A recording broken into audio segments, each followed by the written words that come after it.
Hello friends, स्वागत है आपका अपने चैनल सरकारी जॉब में। आज मैं आपके लिए जो वीडियो लेके आया हूँ वो कोई राजस्थान पुलिस के सिलेबस से रिलेटेड नहीं है, वो आपके सिलेक्शन से रिलेटेड है। अब तक आपने तैयारी कर ली होगी, मैं ऐसी आशा करता हूँ। लेकिन अब मैं आपको बताऊँगा कि आपको इन 30 दिनों में, क्योंकि फरवरी में नहीं लेकिन मार्च के अब अगर पहले या दूसरे सप्ताह में देखें तो आपके एग्ज़ाम होने के चांसेस बहुत ज़्यादा बन रहे हैं। तो लास्ट टाइम में आप क्या पढ़ें ताकि आप जो राजस्थान पुलिस का जो एग्ज़ाम है वो क्रैक कर सकें। मैं आशा करता हूं कि आपने सभी ने एक या 2 बार 3 बार अपना कोर्स पढ़ लिया होगा सिलेबस से रिलेटेड। इस वीडियो में मैं आपको बताऊंगा कि आप ज़्यादा से ज़्यादा नंबर कैसे गेन कर सकते हैं। तो शुरू करते हैं वीडियो। देखिए, जो ये फर्स्ट टॉपिक दिया हुआ है, जो विवेचन, तार्किक योग्यता और कंप्यूटर सामान्य ज्ञान, ये जो 60 नंबर का मैटर है, 30 नंबर की रीजनिंग है और 30 नंबर के जो है वो कंप्यूटर है। लेकिन जो क्वेश्चन है वो भी 30-30 है। इसमें देखिए ज़्यादा टाइम भी नहीं लगता, क्योंकि कंप्यूटर का एक छोटा सा सिलेबस है और रीजनिंग है। इसमें लगभग आप अगर अच्छे से प्रैक्टिस करें तो आप 30 नंबर भी ला सकते हैं, पूरे नंबर भी लाए जा सकते हैं अगर आप अच्छे से प्रैक्टिस करें। और कंप्यूटर में है तो कंप्यूटर में अगर आप डेली का अगर 1 घंटा भी अगर कंप्यूटर को आप दें तो इसमें आप 30 में से 30 या 28 से ऊपर नंबर ला सकते हैं। ये 60 नंबर का मैटर है और ज़्यादा से ज़्यादा आपको 2 घंटा पर दिन, पूरे दिन में अगर आप 2 घंटा डेली अगर इन 30 दिनों में दें तो आपकी जो कंप्यूटर और जो रीजनिंग है उसका जो सिलेबस वो लगभग कवर हो जाएगा और आपकी जो प्रैक्टिस से जो आपकी स्पीड बनेगी वो भी आपके लिए फ़ायदेमंद रहेगी। दूसरा मैं आपका ध्यान केंद्रित करना चाहूँगा, ये जो पार्ट सी है, जो स है, महिला एवं बाल अपराध वाला टॉपिक। 10 क्वेश्चन आएंगे इसके और 10 ही नंबर के होंगे। आपको सिलेबस के बारे में तो पता ही है कि प्रत्येक क्वेश्चन 1 नंबर का होगा, 150 क्वेश्चन आएंगे, 2 घंटे के अंदर करने होंगे। वो मैं आपको नहीं बताऊंगा यहाँ पे। मैं यहाँ पे बताऊंगा आपके नंबर आप कहाँ से गेन कर सकते हैं और वो भी अच्छे नंबर। तो ये 10 नंबर का टॉपिक है, महिला और बाल अपराध। और ज़्यादा से ज़्यादा अगर आप इसको अगर 15 या 20 मिनट डेली का दें, देखिए मैं डेली के 15-20 मिनट का बोल रहा हूँ, इससे आपकी जो स्पीड है, जो याद करने की कैपेसिटी होगी वो इसमें इंक्रीज हो जाएगी। और कोई भारी टॉपिक नहीं है, बस 10 नंबर का है। और ज़्यादा से ज़्यादा अगर आप इसके नोट्स लिखें तो कम से कम अगर मैं बोलूँ तो 5 या खींच के 10 पेज से ज़्यादा इसके नोट्स नहीं होंगे। हो सकते हैं कम भी हो, लेकिन 10 पेज मैं मैक्सिमम बता रहा हूँ।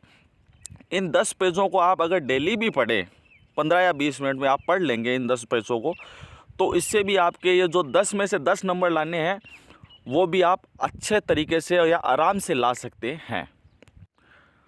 अब बचा ये ब और जो द पार्ट है, सॉरी सी पार्ट ही लिखा है इसमें, लेकिन जो राजस्थान का जीके है और इंडिया का जीके है ये कुल मिलाकर 80 नंबर का होता है। लेकिन जो ये 2 टॉपिक है मैक्सिमम कितने टाइम में आप कर सकते, 2 घंटे मैथ रीजनिंग और कंप्यूटर के, और 10 से 15 मिनट, आधा घंटा मान लिए, 2.5 घंटे के अंदर आप इस 70 नंबर को कंप्लीट कर लेंगे और इस 70 में से 70 नंबर आराम से लाए जा सकते हैं।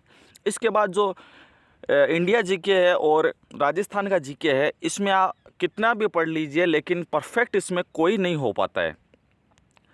मैं आपको सजेस्ट करूँगा कि जो ये 2 टॉपिक हैं इन पर आप अच्छी कमांड बनाएं, ठीक है। इसके बाद देखिए, जो मैं इंडिया जीके है तो इंडिया जीके में आप सामान्य ज्ञान, सामान्य विज्ञान से भी क्वेश्चन 4 से 5 क्वेश्चन आते हैं एग्ज़ाम में। जनरल नॉलेज में देखिए जो वर्ल्ड का जो करंट अफेयर है और इंडिया का करंट अफेयर है उससे भी पूछे। और जो राजस्थान में जो मेन जो एक बार पहले आया था कि भाई 2018 की भर्ती में कि एक ट्रांसजेंडर महिला जिन्होंने राजस्थान पुलिस ज्वाइन किया है उनका नाम, तो इस टाइप के जो क्वेश्चन है, यूनिक क्वेश्चन, उन पे आप विशेष फोकस करें। इंडिया की जो हिस्ट्री है, हिस्ट्री में आप मॉडर्न हिस्ट्री के क्वेश्चन देखें, क्योंकि मॉडर्न हिस्ट्री ज़्यादा क्वेश्चन नहीं आते हैं, लेकिन एक दो क्वेश्चन आते हैं तो वो मॉडर्न हिस्ट्री से ही उठाए जाते हैं।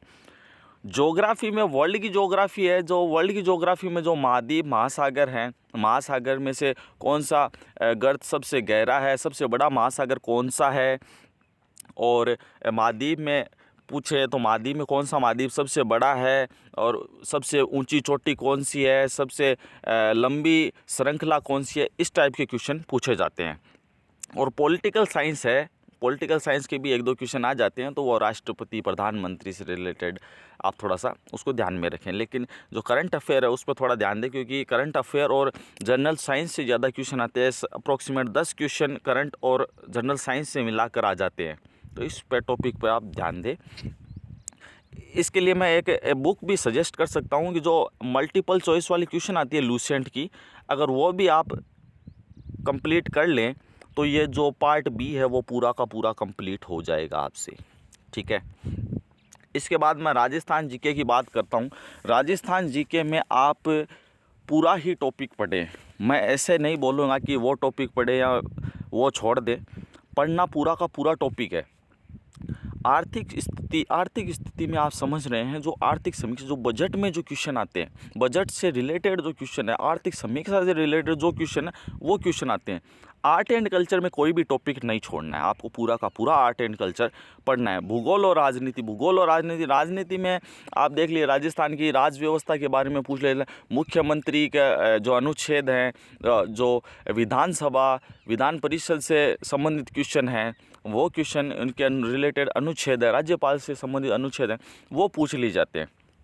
राजस्थान की हिस्ट्री में जो मॉडर्न हिस्ट्री है उस पर थोड़ा फोकस करें, जैसे एकीकरण जैसे प्रजामंडल है, प्रजामंडल, या फिर जो क्या बोलते हैं 1857 की क्रांति में जो राजस्थान में जो क्रांति हुई थी वो, या फिर एक और टॉपिक है जैसे आंदोलन से संबंधित जो बिजोलिया किसान आंदोलन है, एक ही आंदोलन है, या फिर ओ भगत आंदोलन है, या इस टाइप के जो भी आंदोलन है उनको आप अगर कर लेंगे तो यहाँ से मैक्सिमम क्वेश्चन आप, अगर 45 क्वेश्चन है तो आराम से आप 35 क्वेश्चंस कर पाओगे पूरे के। मैं इसलिए नहीं बोल रहा हूँ, पूरे भी कर सकते हैं अगर आपकी स्ट्रॉन्ग हो, लेकिन सब्जेक्ट स्ट्रॉन्ग हो, लेकिन मैं एक स्टूडेंट जो तैयारी कर रहा है उसके हिसाब से मैं बोल रहा हूँ, पूरे में से पूरे भी ला सकते हैं, इसमें मैं वैसे नहीं बोल रहा हूँ।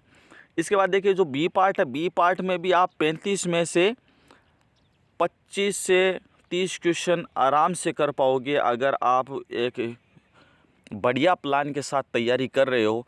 एक और मैं बात बताना चाहूँगा आपको कि डेली टेस्ट, अब जो 30 दिन शेष बचे हैं, मैं 1 मार्च को ही एग्ज़ाम लेके चल रहा हूँ कि 1 मार्च को होगा, तब मेरी तैयारी कैसी है वैसा मानता हूँ, लेकिन संभावना आपकी मार्च के फर्स्ट या सेकंड वीक में होने की पूरी संभावनाएं लग रही है। तो मैं मानूँ 1 मार्च का अगर एग्ज़ाम हो तो मेरी तैयारी कैसी है, तो इस तैयारी को परखने के लिए आप डेली टेस्ट दें। डेली टेस्ट जिस किसी भी आप सोर्स से आप टेस्ट दें, बढ़िया सोर्स हो जिसमें एक क्वेश्चन जो अबैध वाले चारों क्वेश्चन हैं तो चारों क्वेश्चन का जो एक्सप्लेनेशन दिया हो, इस टाइप के टेस्ट दें। टेस्ट पूरी ईमानदारी के साथ दें और अपने स्कोर को गेन करने के लिए प्रयास करें।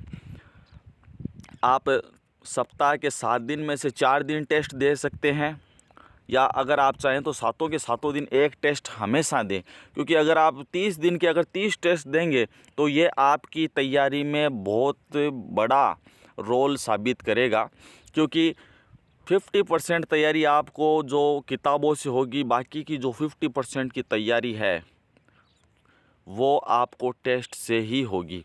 और मैं दोबारा बता दूं कि टेस्ट का जो रोल है वो हमारी एग्ज़ाम में सबसे ज़्यादा होता है, और उसी के हिसाब से हमारे अपने अंदर कॉन्फिडेंस बिल्ड होता है। तो आशा करता हूं कि आप सब इस सिलेबस के बारे में, सिलेबस नहीं बताया आपको, स्ट्रेटजी बताई है, इसके बारे में समझ चुके होंगे।